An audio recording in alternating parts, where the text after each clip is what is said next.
كثيرا حيا قيوما سميعا بصيرا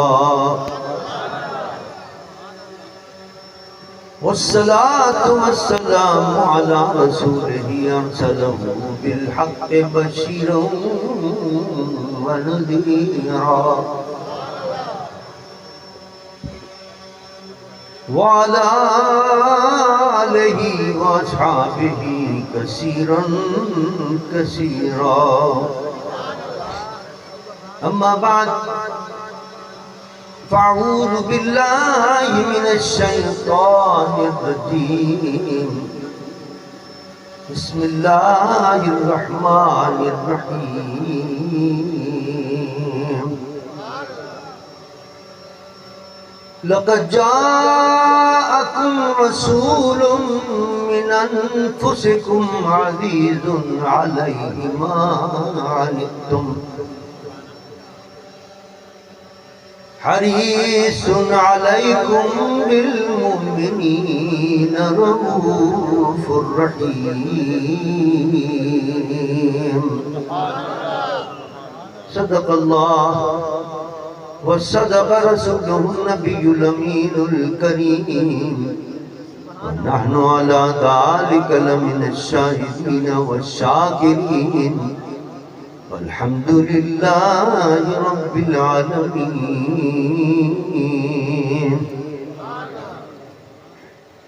إن الله وملائكته يصلون على النبي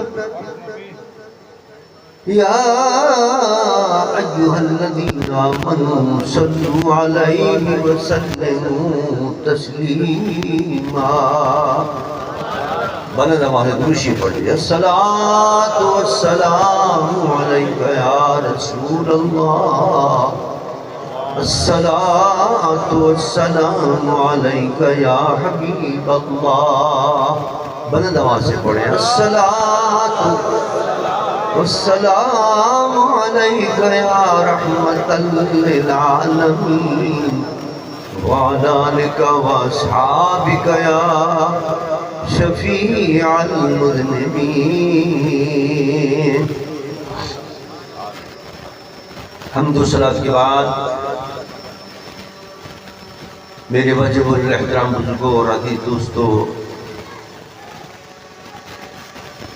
کھائی مدر کے عاشقان مصطفیٰ صلی اللہ علیہ وسلم قابل مبارکباد ہیں، جنہوں نے عظیم الشان اور ایمان افروز میلاد مصطفیٰ صلی اللہ علیہ وسلم کی محفل سجائی ہے۔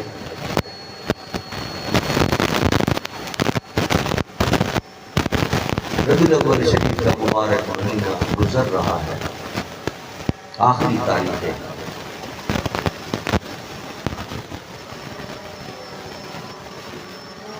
وہ سب مبارکباد کے مستحق ہیں جنہوں نے اس میلاد مصطفیٰ صلی اللہ علیہ وسلم کے انعقاد میں، اس کے انتظام و انصرام میں حصہ لیا، تعاون کیا، دامے درہمے سخنے، انشاءاللہ وہ سب کل حضور کی شفاعت کے مستحق ہیں انشاءاللہ۔ جس انداز سے آپ نے ماشاءاللہ یہ پنڈال سجایا ہے، اس سے آپ کی محبت کا اظہار ہوتا ہے، اپنے آقا سے آپ کی ارادت اور عقیدت کا اظہار ہوتا ہے۔ جس انداز سے آپ نے اس محفل میں آنے والوں کا ہمارا استقبال کیا، اس سے بھی آپ کی اپنے مرشد خانے سے ارادت اور عقیدت اور محبت کا اظہار ہوتا ہے۔ اللہ تعالیٰ اس آپ کی محبت کو قبول فرمائے اور ہمارے بعد کی دیگر قیامت کی دن اس کو بخشش کا ذریعہ بنا۔ دیکھیں نا، پنڈال آپ نے بڑا خوبصورت سجایا ہے، اور یہ جو آپ نے پینافلیکس بنایا ہے کتنا خوبصورت، کتنا پیسہ آپ نے اس پر خرچ کیا ہے، اور اس کو آپ نے ڈیکوریشن کے لیے یہاں سجا دیا۔ حالانکہ یہ پینافلیکس اس لیے بنائے جاتے ہیں کہ مختلف شہروں میں چوکوں پر، بورڈوں پر لگائے جاتے ہیں تاکہ لوگوں کو پتہ چلے۔ اب کتنا خرچہ کیا آپ نے، کتنے خوبصورت بڑے بڑے آپ نے یہ پینافلیکس بنائے، 1000 روپے خرچ ہو۔ اگر یہ سب پتوکی میں لگے ہوتے، شہر میں لگے ہوتے، چوکوں پہ لگے ہوتے، بائی پاس میں لگا ہوتے، کتنے عاشقان مصطفیٰ کو پتہ چلتا کہ جو اتنا بڑا مجمع، اس سے تگنا مجمع ہو جاتا اور ثواب آپ کو ملتا، وہ بھی شریک ہو جاتے۔ پتہ نہیں کیا ہمارے دوستوں میں طریقہ ہے، ہم وہاں سے پور شریف کے پوسٹر بھیجتے ہیں، حالانکہ کتنے مہنگے چلتے ہیں پوسٹر، آپ کو پتہ ہے آج کل کتنی مہنگائی ہو گئی۔ وہ بھیجے اس لیے جاتے ہیں کہ بھائی آپ چوک پہ لگائیں، لوگوں کو پتہ چلے گا، لوگ آئیں گے، ثواب ملے گا، آپ کو بھی ثواب ملے گا جنہوں نے لگایا۔ لیکن ہوتا کیا ہے، اپنے ڈیوری میں لگا لیتے ہیں سجا، بلکہ اپنے کمروں میں لگاتے ہیں، سارے دیواروں پر۔ ارے بھائی کمرے میں کون آ رہا ہے یار دیکھنے کے لیے؟ اتنے آپ نے پوسٹر ضائع کر دیے، اتنی آپ نے خوبصورت یہ پینافلیکس جو ہے وہ ضائع کر دی یہاں لگا کر۔ یہ تو باہر لگانے کے تھے، یہ تو چوکوں پہ لگانے کے تھے، یہ تو شہروں میں لگانے کے تھے، دنیا کو پتہ چلتا کتنا بڑا جلسہ یہاں بدر کھائی میں ہو رہا ہے۔ پتہ نہیں کتنے عاشقان مصطفیٰ بے چین ہیں یہ سننے کے لیے کہ محفل سجے اور ہم جائیں، انہیں پتہ ہی نہیں کہ یہاں محفل ہو رہی، اور آپ نے یہاں لگا دیے سارے کے سارے۔ ایسا نہ کیا کریں۔ جتنے دوست ہیں ان سب کو میری ہدایت ہے کہ جہاں جہاں پینافلیکس بنے، کوئی پوسٹر بنے، کوئی ہمارے آستان شریف سے اس کا اشتہار آئے، گاؤں میں نہ لگائیں، گاؤں میں سب کو پتہ ہے، یا زیادہ زیادہ ایک لگا دیں آپ، لیکن جائیں آپ شہروں میں لگائیں، چوکوں پر لگائیں، بس کے اڈوں پر لگائیں، آپ کے قریب اگر کیا نام ہے ریلوے اسٹیشن ہے تو وہاں لگائیں۔ ایک روڈ پہ اگر آپ لگائیں گے تو صبح سے لے کے رات تک کئی لاکھ گاڑیاں گزرتی ہیں، کئی لاکھ گاڑیاں، اور ان میں بیٹھنے والے کئی لاکھ لوگ وہاں سے گزرتے ہیں۔ اب وہ دیکھیں گے، ان کو پتہ چلے گا کہ ہاں جلسہ ہو رہا ہے، پتہ نہیں کتنے لوگ شریک ہو جائیں گے، سارا ثواب آپ کو مل جائے گا۔ یہاں لگانے سے کیا فائدہ ہو، یہاں کے وہ تو پتہ تھا کہ محفل ہو رہی۔ اس کا آئندہ خیال کریں، جب وہاں سے آستانے سے کوئی پوسٹر آیا کرے، یہاں نہیں لگایا کریں، کسی عام جگہ پر مین چوراہوں پر اس کو لگایا کریں۔ اسی طرح آپ جب بنایا کریں بینر وغیرہ چوکوں پہ لگائیں، شہروں میں لگائیں، تاکہ عاشقان مصطفیٰ جو انتظار میں ہے کہ کہیں محفل میلاد مصطفیٰ سجے، وہ بھی دیکھ کے آ جائیں گے، ثواب آپ کو مل جائے گا سارے کا سارا۔ حضور فرما رہے ہیں الدال علی الخیر کفاعلہ، جو کسی نیک کام کی طرف لوگوں کو لے کے آئے گا اس کو اتنا ہی ثواب ملے گا جتنا بیٹھنے والے کو ثواب ملے گا۔ جتنے لوگ آئیں گے آپ کے بینر لگانے پر، ان سب کا ثواب آپ لوٹ لیں گے، سب کا ثواب آپ کو ملے گا، اس لیے کہ میرے آقا نے فرما دیا دال علی الخیر کفاعلہ۔ تو لہٰذا آئندہ سے خیال رکھا کریں، اور جہاں جہاں لوگ ہمارے ساتھی وہ خیال کریں کہ پوسٹر بینر جو بھی بنوائیں زیادہ سے زیادہ ایک لگائیں اپنے گاؤں کے اندر، اور باقی تمام دوسرے علاقوں میں شہروں میں لگائیں تاکہ لوگوں کو پتہ ہو آ جائے۔ دیکھیے میلاد مصطفیٰ کا مہینہ آخری اختتام پر ہے۔ میرے آقا سرور دوجہاں صلی اللہ علیہ وسلم کی عظمت کا اور آپ کے مقام اور مرتبے کا آپ اس سے اندازہ کریں کہ رب کائنات نے انبیاء کرام کو مبعوث فرمایا اور ان کو احکامات دے کے بھیجا، قوانین دے کے بھیجا، یہ میرے بندوں تک یہ میرا پیغام پہنچا دو کہ وہ اس پر عمل کریں اور سیدھے جنت میں چلے جائیں۔ انبیاء آئے، مختلف نبیوں کو مختلف احکامات ملے، میرے آقا تشریف لائیں، اللہ نے ان کو بھی احکامات دی کہ اے محبوب اپنی امت کو پیغام دیجیے، اس پر عمل کریں اور جنت میں چلے جائیں۔ اور وہ جو احکامات انبیاء لے کے آئے یا حضور لے کے آئے، اس میں کسی کی طاقت نہیں کہ اس کے اندر کوئی رد و بدل کر سکے، کوئی ترمیم کر سکے، کوئی آگے پیچھے کر سکے۔ حکم آ گیا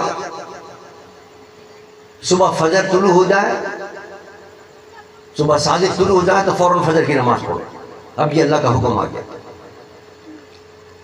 اب کیا کوئی کہہ سکتا نہیں سر میں تو ظہر کے بعد پڑھوں گا فجر کی نماز. فجر کی نماز نہیں قضا ہو جائے گی، وہ تو ادا نہیں ہوگی. ادا تو آپ کو اسی وقت کرنی پڑی ہے جب صبح صادق شروع ہو جائے. جب سورج غروب ہو جائے تو آپ کو مغرب کی نماز پڑھنی ہے. آپ کے نہیں صاحب میں تو صبح ہی صبح پڑھوں گا نماز، نہیں ہوگی آپ کی نماز. اللہ نے یہ قانون بنا دیا، اور قانون آپ کو بتا دیا یہ میرا قانون ہے، اس پر عمل کرو گے سیدھے جنت جاؤ گے. غروب آفتاب سے پہلے تم کتنی مرتبہ نماز پڑھ لو، ہزاروں نمازیں پڑھ لو، ایک بھی نماز قبول نہیں تمہاری. ہاں غروب آفتاب کے بعد 3 رکعتیں پڑھو گے اللہ کے حکم پر، وہ بھی قبول ہو جائے گا. قانون ہے، قانون بنا دیا، اس قانون میں کوئی تردید نہیں ہو سکتی. لیکن عزیزان من قربان جاؤں، میرے مصطفیٰ کی شان دیکھی. قانون اللہ نے بنائے، اس میں کوئی ترمیم نہیں، لیکن فرمائے یہ قانون اگر میرے مصطفیٰ کے قدموں سے وابستہ ہو جائے تو اس کے اندر بھی ترمیم کر دیتے ہیں. حضور کی شان بیان کر لی، حضور کی عظمت کے لیے جب نبی سے تعلق ہو جائے تو قانون اللہ بدل دیتا ہے. اب دیکھیں 2 قانون اللہ نے بنائے. پہلا قانون یہ بنایا کہ کوئی شخص نیکی کرے اس کو ثواب اللہ تعالیٰ عطا فرمائے. نیکی کرے اس کو ثواب عطا فرمائے. نماز پڑھی اس کو ثواب لکھ دیا جائے گا. روزہ رکھا اس کا ثواب لکھ دیا جائے گا. صدقہ خیرات کیا اس کا ثواب اس کے نماز میں لکھ دیا گیا. اب یہ قانون ہے اللہ کا. اور گناہ کرے گا کوئی شخص تو وہ جو بیٹھا ہوا ہے آپ کے بائیں طرف فرشتہ وہ آپ کے گناہ لکھتا تھا. آپ نے کوئی گناہ کیا، کسی کو گالی بکی اس نے وہ لکھ دیا. آپ نے کسی کو برا بھلا کہا اس نے وہ لکھ دیا. آپ نے نماز پڑھی یہ سیدھے والے فرشتے نے وہ لکھ دیا کہ صاحب یہ نیکی کی. کوئی برائی کی برائی والے نے لکھ دیا. اب یہ قیامت کے دن سب اللہ کے سامنے پیش ہو جائے گا. اللہ فرماتا ہے فَمَنْ يَعْمَلْ مِثْقَالَ ذَرَّةٍ خَيْرًا يَرَهُ وَمَنْ يَعْمَلْ مِثْقَالَ ذَرَّةٍ شَرًّا يَرَهُ. ایک ایک ذرے کا حساب ہوگا، کتنی نیکیاں کی تھیں کتنی برائیاں کی تھیں. فَأَمَّا مَنْ ثَقُلَتْ مَوَازِينُهُ فَهُوَ فِي عِيشَةٍ رَاضِيَةٍ وَأَمَّا مَنْ خَفَّتْ مَوَازِينُهُ فَأُمُّهُ هَاوِيَةٌ. وزن اعمال ہوگا، جتنی نیکیاں اس نے کی ہیں وہ بھی تول لو، جتنی برائیاں کی ہیں وہ بھی تولو. وزن اعمال ہوگا قیامت کے دن. اللہ فرماتے ہیں اگر نیکیاں زیادہ ہیں اسے جنت میں لے جاؤ، اور دیکھو اگر برائیاں زیادہ ہیں تو اس کو جہنم میں لے جاؤ. یہ قانون بنا دیا اللہ نے کہ نیکیاں کرو گے وہ بھی لکھی جا رہی ہیں، برائی کرو گے وہ بھی لکھی جا رہی ہے. برائی کرنے سے نیکی ختم نہیں ہوگی، وہ اپنی جگہ پر رکھے رہے. لیکن قربان جاؤ عظمت مصطفیٰ دیکھیے، شان مصطفیٰ دیکھیے. فرمایا یا ایھا الذین آمنوا لا ترفعوا اصواتکم فوق صوت النبی ولا تجهروا له بالقول كجهر بعضكم لبعض ان تحبط اعمالكم وانتم لا تشعرون.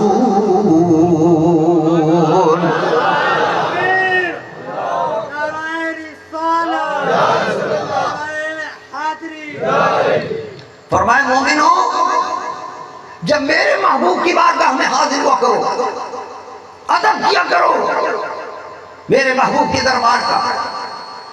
اگر ذرا سی بے ادبی بھی ہو گئی، کتنی بے ادبی، ترفعوا اصواتکم، آواز اونچی ہو گئی تمہاری. نبی کی بارگاہ میں بیٹھ کر کوئی بری بات نہیں کی، کوئی گالی نہیں بکی، کوئی مار پیٹ نہیں کی، صرف آواز اونچی ہو گئی. اتنی سی اگر بے ادبی بھی ہو گئی، اتنا سا اگر گناہ بھی ہو گیا، ان تحبط اعمالکم وانتم لا تشعرون. اللہ فرماتا ہے جتنی تم نے اب تک نیکیاں کی ہوں گی وہ ساری نیکیاں تمہاری ضائع ہو جائیں. اب آپ بتائیے قانون تو کیا تھا اللہ کا کہ گناہ تم کتنا ہی کر لو، بڑے سے بڑا گناہ کر لو، تمہاری جو نیکیاں لکھ رہا ہے وہ نیکیاں باقی رہتی ہیں. دیکھیے نا زنا سے بڑھ کر تم گناہ نہیں ہے. مثال کے طور پر کوئی شخص زنا کر لیتا ہے لیکن اسے نماز پڑھی ہے، نماز اس کی باقی رہے گی. روزہ رکھا ہے، روزہ اس کا باقی رہے گا. حج کیا، حج باقی رہے گا. قیامت کے دن فیصلہ ہوگا، اس کا وزن زیادہ ہے برائی کا یا اس کا وزن زیادہ ہے نیکیوں کا، لیکن نیکی باقی رہتی ہے، کتنا ہی کوئی بڑے سے بڑا گناہ کر لے نیکیاں باقی رہتی ہیں۔ لیکن مصطفیٰ کی شان اللہ بیان فرما رہا ہے، اپنے محبوب کی شان بیان کر رہا ہے کہ میرے محبوب کی اگر اتنی سی بے ادبی بھی ہو گئی، اتنا گناہ بھی ہو گیا کہ آواز تیری اونچی ہو گئی تو نیکیاں باقی نہیں رہیں گی، ساری نیکیاں تیری برباد ہو جائیں گی۔ نعرہ تکبیر، نعرہ رسالت، نعرہ رسالت، نعرہ حیدری۔ یعنی شان مصطفیٰ بتانی مقصود ہے کہ قانون کچھ تھا اللہ کا، لیکن نبی کی جب عظمت کی بات آئی اور شان مصطفیٰ کی بات آئی تو اللہ نے قانون بدل دیا، فرمانے نہیں اب اس گناہ کے اوپر تو نے یہ جو گناہ کیا ہے میرے محبوب کی شان میں بے ادبی کی ہے، اس گناہ کی وجہ سے اب کوئی نیکی باقی نہیں رہے گی۔ حالانکہ قانون میرا یہی ہے، گناہ کر لے نیکیاں باقی رہتی ہیں، لیکن اس گناہ کی وجہ سے تیری نیکیاں کوئی باقی نہیں رہیں گی، ساری نیکیاں برباد ہو جائیں۔ یہاں قانون بدل گیا۔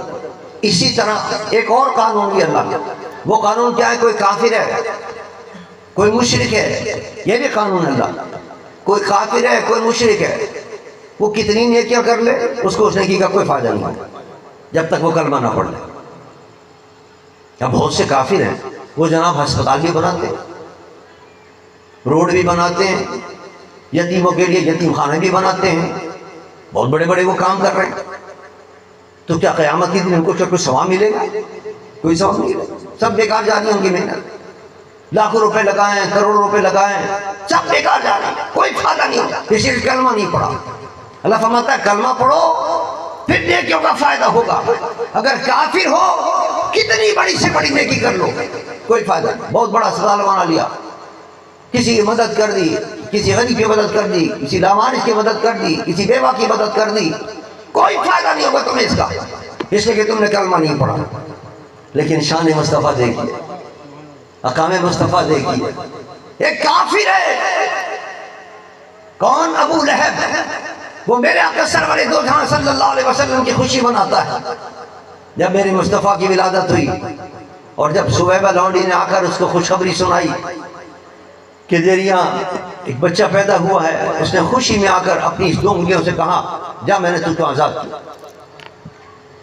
اور جب وہ مر گیا حضرت عباس نے اس کو خواب میں دیکھا، پوچھا کیا حال ہے تیرا؟ حضرت کچھ نہ پوچھو، جہنم کی آگ ہے، نبی کی بات نہیں مانی، کلمہ نہیں پڑھا، مشرک رہا، کافر رہا، دیکھتے ہوئے انگارے ہیں، اس دوزخ کے اندر بھی، دہتے ہوئے شعلوں کے اندر بھی جب پیر کا دن آتا ہے تو ان 2 انگلیوں سے ایک شربت نکلتا ہے ٹھنڈا و میٹھا، اس کو منہ سے لگا لیتا ہوں، سارا دن آرام سے گزر جاتا ہے۔ پوچھا یہ کیوں ملتا ہے تجھے؟ آواز آئی ہمارے محبوب کے اس نے میلاد کی خوشی منائی تھی، اس کے بدلے میں ہم اس کو شربت عطا فرما رہے ہیں۔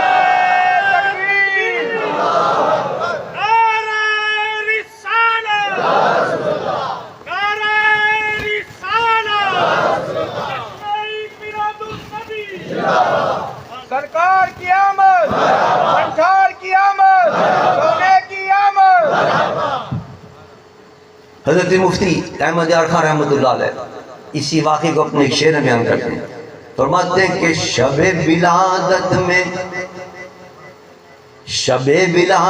میں نہ کیوں مسلمان کریں جان و مال قربان۔ حضور کی ولادت کی خوشی کے اندر کوئی حساب نہ اٹھے، آرام سے بیٹھے۔ حضور کی ولادت کی خوشی کے اندر حضرت مفتی احمد یار خان فرماتے ہیں ہم کیوں نہیں خوشی منائیں، کیوں نہ خوش جویدار کریں۔ خوشی کے اندر ہم نے سجایا، آج چک والوں نے، مدر کھائی والوں نے، کیوں نہ خوشی منائیں۔ شب ولادت میں نہ کیوں مسلمان، نہ کیوں کرے جان و مال قربان۔ ابو لہب جیسے سخت کافر خوشی میں جب فیض پا رہے ہیں، ابو لہب جیسے سخت کافر خوشی میں جب فیض پا رہے ہیں۔ اللہ کا قانون ہے، کافر کو کسی نیکی پر کوئی ثواب نہیں ملے گا، کوئی اس کو رعایت نہیں ملے گی. لیکن کافر بھی ایسا، ابو لہب جیسا کافر، اور وہ مصطفیٰ کے میلاد کی خوشی منا لیتا ہے، اور حضور کے میلاد کی خوشی کے اندر اگر اپنی لونڈی کو آزاد کر دیتا ہے تو اللہ اس کے بدلے میں جہنم کے اندر بھی اس کے لیے رحمت عطا فرماتا ہے. نعرہ تکبیر، نعرہ رسالت، نعرہ رسالت، نعرہ حیدری، حضرت علامہ ڈاکٹر صاحب ابو الخیر محمد زبیر صاحب. تو حضرت شیخ عبداللہ محمد سے دہلوی فرماتے ہیں، علامہ جلال الدین سیوطی فرماتے ہیں اس حدیث کو نقل کرنے کے بعد، جب وہ کافر ہو کر جس نے نبی کا کلمہ بھی نہیں پڑھا، بلکہ ایسا بدبخت، کافروں میں بھی ایسا بدبخت جس کی مذمت میں اللہ نے سورہ تبت یدا پوری نازل فرمائی ہے، اس کی مذمت کے اندر قرآن کی صورت نازل ہوئی ہے، ایسا بدبخت بھی اگر مصطفیٰ کا میلاد کی خوشی منائے تو اللہ اس کو بھی جہنم میں شفقت عطا کرتا ہے اور اس کے عذاب کو بھی ہلکا کر دیتا ہے. تو ہم نبی کا نام لے کر اور نبی کا کلمہ پڑھتے ہوئے جب میلاد مصطفیٰ کی خوشی منائیں گے، اللہ ہمارے بھی گناہوں کو معاف فرما دے گا. شب ولادت میں سب مسلمان نہ کیوں کرے مال و جان و قربان، کہ ابو لہب جیسے سخت کافر خوشی میں جب فیض پا رہے ہیں. اور یہ خوشی تو ایسی ہے کہ صرف ہم اور آپ نہیں، پوری کائنات میں خوشیاں منائی جا رہی ہیں. پوری کائنات میں، سارے عالم کے اندر نثار تیری چہل پہل پر ہزاروں عید ربیع الاول، سوائے ابلیس کے جہاں میں سبھی تو خوشیاں منا رہے ہیں، سوائے ابلیس کے جہاں میں سبھی تو خوشیاں منا رہے ہیں. اتنی بڑی خوشی کائنات میں جب چرند و پرندے منا رہے ہیں، وحوش و طیور بھی منا رہے ہیں، آسمان کے فرشتے بھی منا رہے ہیں، جنت کی حور و غلمان بھی جب خوشیاں منا رہے ہیں، ہم حضور کے کرام دیوا بھی کیوں نہ خوشیاں منائیں. آج یہ محفل سجائی آپ نے، میلاد مصطفیٰ کی خوشی منائیے. یقیناً اس میلاد مصطفیٰ کی خوشی میں اللہ کے رسول کو آپ نے راضی کیا ہے. لیکن اب اس کا مطلب یہ نہیں کہ آپ کے صاحب ہم نے میلاد مصطفیٰ کی محفل سجا لی ہے، بس بخشش ہو گئی، اب نہ نماز کی ضرورت ہے نہ روزے کی ضرورت ہے. رمضان کے روزے آئیں تو مت رکھ، کوئی روزے نہیں رکھے. نہیں صاحب، میں تو میلاد شریف منایا تھا، میں نے بھی ربیع الاول شریف، اور پیر صاحب سنا کے گئے تھے کہ جب ابو لہب کی بخشش ہو گئی ہماری کیوں نہیں ہوگی بخشش. کوئی ضرورت نہیں رمضان کے روزے رکھنے. اور یہ 5 وقت کی نماز کو جو دے بس پڑھ لیتے ہم. بعض تو صرف عید کی نماز پڑھتے، معاذ اللہ معاذ اللہ، اور بعض صرف بہت زیادہ نماز پڑھنے والا تو وہ جمعے کی نماز پڑھتے ہیں کہ صاحب ہم جمعے کی نماز پڑھیں. 5 وقت کی نماز کا کوئی پتہ ہی نہیں. کتنے ایسے لوگ ہیں جو زکوٰۃ ادا نہیں کرتے، کتنے ایسے لوگ ہیں جو عشر ادا نہیں کرتے، جو بعد ہی میں دینا حرام کر رہے ہیں اپنے سارے کھانے کو اور اپنے سارے فصلوں کو. تو کیا یہ خالی میلاد مصطفیٰ منا کر کیا آپ کی بخشش ہو جائے گی؟ ہاں، اللہ کو راضی کیا آپ نے، اس میں کوئی شک نہیں. جب ابو لہب کو پر کرم ہوا ہے تو میلاد مصطفیٰ منانے والوں پر ضرور کرم ہوگا. لیکن یہ بھی تو یاد رکھیے جو میں نے ابھی آپ کو سنایا ہے کہ اللہ کا قانون بدل گیا. حضور کی اگر کسی نے توہین کی، اتنی سی بھی اگر گستاخی کی ہے، اتنی سی بے ادبی کر کے بھی حضور کو ناراض کیا ہے، تو اس کی بھی ساری نیکیاں برباد ہو جاتی ہیں. تو اگر ہم نماز نہ پڑھ کر نبی کو ناراض کریں گے تو کیا ہماری کوئی نیکی رہے گی؟ کہ ہمارا یہ ثواب رہے گا؟ یہ جو ہم نے ثواب کمایا ہے میلاد مصطفیٰ منا کر، کیا اس کی وجہ سے کوئی بخشش ہو سکے گی اگر ہم نے اپنے آقا کو ناراض کرنا؟ اور ناراض بھی ایسا، میرے آقا فرماتے ہیں کہ اگر کوئی شخص نماز نہ پڑھے، وہ بھی مسجد میں آ کر نماز نہ پڑھے، میرا جی چاہتا ہے جب اذان ہو جائے مسجد نبوی کے اندر بلال اذان دے دے تو میں خود دیکھوں مدینے کی گلیوں کے اندر جا کر دیکھوں ابھی تک کون ہے جو آواز سننے کے بعد مسجد میں نہیں آیا. تو سرکار فرماتے ہیں جو اگر ابھی تک مسجد میں نماز کے لیے نہیں آیا تو میرا جی چاہتا ہے کہ گھر کو جلا دوں. اب یہ وہ نبی کہہ رہے ہیں جن کو اللہ نے رحمت العالمین بنا کر بھیجا.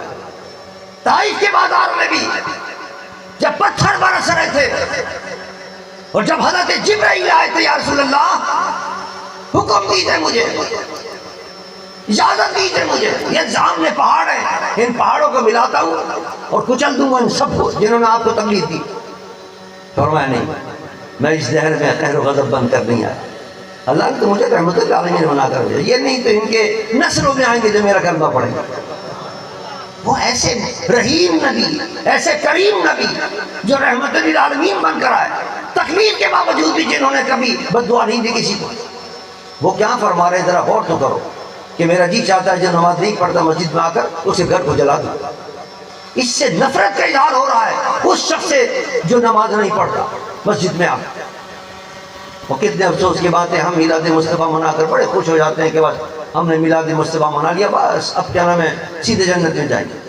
ادھر میلاد مصطفیٰ بنا کر جنت کا سودا کیا ہے تم نے، اللہ کے رسول کو راضی کیا ہے، لیکن نماز نہ پڑھ کر ناراض کر دی، اور ناراض بھی اتنے سخت حضور ناراض ہو رہے ہیں۔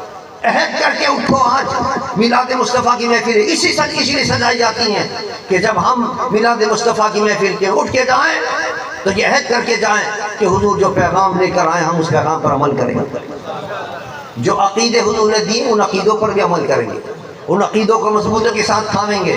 اب ختم نبوت کا ماشاءاللہ خطاب کیا ساتھیوں نے، ختم نبوت کتنا اہم مسئلہ ہے، اور وہ بھی اس زمانے کے اندر جبکہ قادیانی زور پر ہیں اور جناب پورے یورپ اور پورا امریکہ ان کی پشت پر ہے، اور پاکستان کے دباؤ ڈالا جا رہا ہے، حکومت پر دباؤ ڈال رہے ہیں، حکومت دباؤ ڈال رہی ہے چیف جسٹس صاحب پر، چیف جسٹس صاحب فیصلہ کر رہے ہیں یہ کیا نام ہے قادیانیوں کے حق کے اندر، لیکن الحمدللہ یہ جذبہ تھا، یہ عاشقان مصطفیٰ کا جذبہ تھا۔ جب فیصلہ آیا جسٹس قاضی عیسیٰ فائز صاحب کا قادیانی کے حق میں، پوری امت مسلمہ پاکستان کی نکل کے آ گئی، سڑکوں پر آ گئی، احتجاجی مظاہرے ہونے لگے، مجبوراً بلانا پڑا قاضی فائز صاحب کو عدالت کے اندر اور سپریم کورٹ کے اندر، چند علماء کو بلایا، ہمیں بھی بلایا اس کے اندر، ہم بھی گئے، تو ان کا صاحب بتائیے میں نے کون سی غلطی کی اس کے اندر، میں بھی انسان ہوں مجھ سے بھی غلطی ہو سکتی ہے۔ ہم نے بتایا کہ آپ نے اپنے اس فیصلے کے اندر کہاں کہاں غلطی کی ہے، وہ کہاں کہاں آپ نے قادیانیوں کو نوازا ہے اور قرآن و سنت کے خلاف کام کیا۔ اللہ کا شکر ہے انہوں نے ہماری بات مانی، دیگر علماء موجود تھے ان کی بات مانی، اور بات ماننے کے بعد انہوں نے فیصلہ کیا الحمدللہ، اور فیصلہ ایسا کیا کہ قادیان کے حق میں جتنے پیراگراف انہوں نے لکھے تھے ان سب پیراگراف کو حذف کرنے کا انہوں نے اعلان کیا۔ بہت بڑا فیصلہ ہے، یعنی پاکستان کی عدلیہ کی تاریخ میں آج تک ایسا فیصلہ نہیں ہوا کبھی کہ چیف جسٹس کو فیصلہ کرو پھر واپس لے لے، لیکن یہ میرے مصطفیٰ کا زندہ معجزہ ہے، یہ ختم نبوت کا اعزاز ہے کہ انہوں نے جناب اپنا فیصلہ واپس لیا، لیکن ساتھ میں یہ بھی کہہ دیا کہ تفصیلی فیصلہ میں بعد میں جاری کروں۔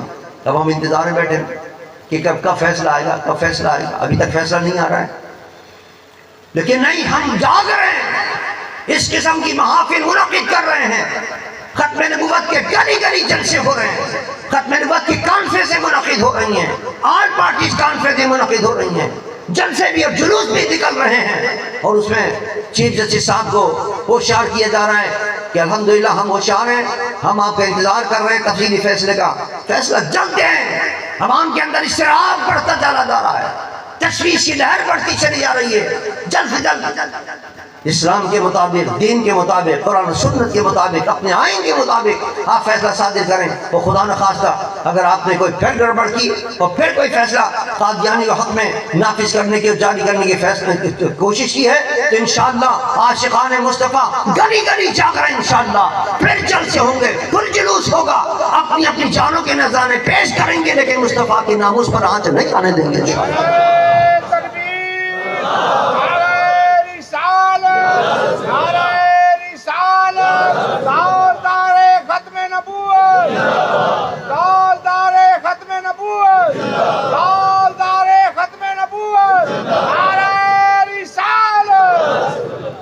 اسی سلسلے کے اندر قصور کے اندر ایک جلسہ رکھا ہے، حالانکہ آپ کو پتہ ہے مختلف پروگرام ہمارے ہوتے تھے، کبھی قاضی گنج میں ہو گیا، کبھی درگاہ میں ہو گیا، لیکن سب لوگوں نے مل کر شہر کے اندر رکھا ہے، اور دنیا والوں کو بتانے کے لیے، چیف جسٹس صاحب کو بتانے کے لیے رکھا ہے کہ ہم جاگ رہے ہیں، آپ فیصلہ جلدی کریں، ورنہ پاکستان کے عوام جو ہیں وہ پھر سڑکوں پہ آئیں گے اور پھر اپنے آقا سے اپنی محبت کا اظہار کریں گے، اور پاکستان اس وقت متعامل نہیں ہو سکتا کسی بھی بدامنی کا۔ تو جو کل پروگرام ہو رہا ہے اس میں آپ سب حضرات شرکت کریں اور اپنے محبت کا ثبوت دیں، ختم نبوت پر ایمان کا ثبوت دیں کہ ہمارا ایمان ہے ختم نبوت کے اوپر. اور ہم قادیانیوں کو سمجھتے ہیں کہ یہ بدبخت ہیں یہ جہنمی ہیں یہ کہ جنہوں نے میرے مصطفیٰ کی جو بھی ختم نبوت کو نہیں مانتا ہے وہ جہنمی ہے. یہ ہمارا ایمان ہے. یہ ثابت کرنے کے لیے آپ سب لوگ آئیں اس کے اندر پروگرام کے اندر شرکت کریں. تو میرا کہنے کا مقصد تھا ایک اپنا عقیدہ مضبوط رکھیے. میلاد مصطفیٰ کا مطلب یہ ہے کہ ہم اپنے عقیدے بھی مضبوط رکھیں اور اعمال بھی صحیح کریں. اعمال کے اندر سب سے اہم چیز نماز آتی ہے. نماز درست کریں, نماز پڑھنے کی شروع کر دیں. جو لوگ نماز نہیں پڑھتے آج عہد کر کے اٹھیں کہ ہم پابندی سے نماز پڑھیں گے. جو رمضان کے یہ فرض باتیں بتا رہا ہوں میں آپ کو, جو لازمی جس کے بغیر کیا نام ہے انسان جنت میں نہیں جا سکتا, جہنم میں جائے گا اگر حضور کو ناراض کر دی. ہمیں تو چاہیے کہ ہم کوئی سنت نہیں چھوڑیں, سنتوں پر عمل کریں تاکہ حضور کی رضا حاصل کریں اور اللہ کے رسول کی رضا حاصل کریں. جائے کہ فرض ہم سے ادا نہیں ہوتے. ہمیں چاہیے کہ جو فرض کام ہے, نماز کا پڑھنا ہے, رمضان کے روزے رکھنا ہے, زکوٰۃ ادا کرنا ہے, عشر ادا کرنا ہے, حج جن پر فرض ہو گیا ہے وہ حج کرنے جا کر ابھی تک حج نہیں کی. کتنے افسوس کی بات ہے. اللہ نے پیسہ دیا ہوا ہے لیکن حج نہیں کر رہے. ابھی تو سب بیٹے کی شادی کرنی ہے, ابھی تو بیٹی کی شادی کرنی ہے, ابھی تو فلاں کام کرنا ہے, ابھی تو زمین خریدنی ہے, ابھی تو یہ کام کرنا ہے, ابھی تو دکان بنانی. سب بیکار کی باتیں ہیں. سب سے پہلے اگر آپ کے پاس پیسہ اتنا ہے کہ آپ جا سکتے ہیں, آ سکتے ہیں, تو آپ پر حج فرض ہو گیا ہے. فرض جب ہو گیا ہر سب سے پہلے حج کرنا چاہیے. حج کر کے آیا آدمی اپنے گناہوں کو مان. دیکھیے اللہ نے کتنا کرم کیا.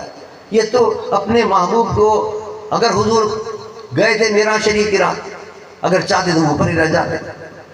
سارا جہاں اللہ نے اپنے محبوب کے لیے بنایا, لیکن حضور نیچے تشریف لائے. روضہ شریف بنا حضور کا. کیوں بنایا؟ اپنی امت کے لیے بنایا. فرمایا من زار قبری وجبت لہو شفاعتی. یہ روضہ میں نے اس لیے بنایا ہے کہ میرے امتی دور دراز سے چل کر آئیں گے, اور جو میری روضے کی زیارت کر لے گا قیامت کے دن بخشوا کر میں جنت میں لے کے جاؤں گا. نعرہ تکبیر, نعرہ رسالت, نعرہ رسالت, نعرہ حیدری, حضرت علامہ ڈاکٹر صاحبزادہ ابوالخیر محمد زبیر صاحب. اب کتنی بدبختی ہے ان لوگوں کی کہ جو جنہوں نے ابھی تک حج نہیں کیا. جائیں حج کریں, حج فرض ہو چکا ہے, جن کے اوپر اتنا پیسہ موجود ہے. حضور کے روضہ شریف کے اوپر ہاتھ دے دیں, حضور کے روضہ شریف کی زیارت کریں, تاکہ اس حضور نے جو وعدہ فرمایا اس وعدے کے مطابق حضور قیامت کے دن ہماری تمہاری بخشش فرمائے اور شفاعت فرمائے. اللہ ہمیں اور آپ کو سب کو حضور کی اتباع کی توفیق عطا فرمائے اور صحیح عقیدے رکھنے کی توفیق عطا فرمائے. جو ہمارے مرشد کے عقیدے ہیں ان عقیدوں پر قائم رہو. آج کل بہت لوگ بیکار ہیں.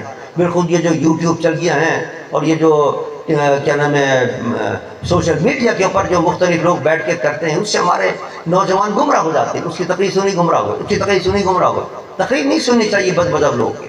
صرف اپنے عقیدے کی تقریر سنیں, اہل سنت والجماعت کی تقاریر سنیں, اہل سنت والجماعت کے مسلک و مذہب اختیار کریں, اسی پر مضبوطی کے ساتھ قائم رہیں. یہی بخشش کا ذریعہ ہے اور یہی نجات کا ذریعہ ہے. پھر مبارکباد دیتا ہوں لوگ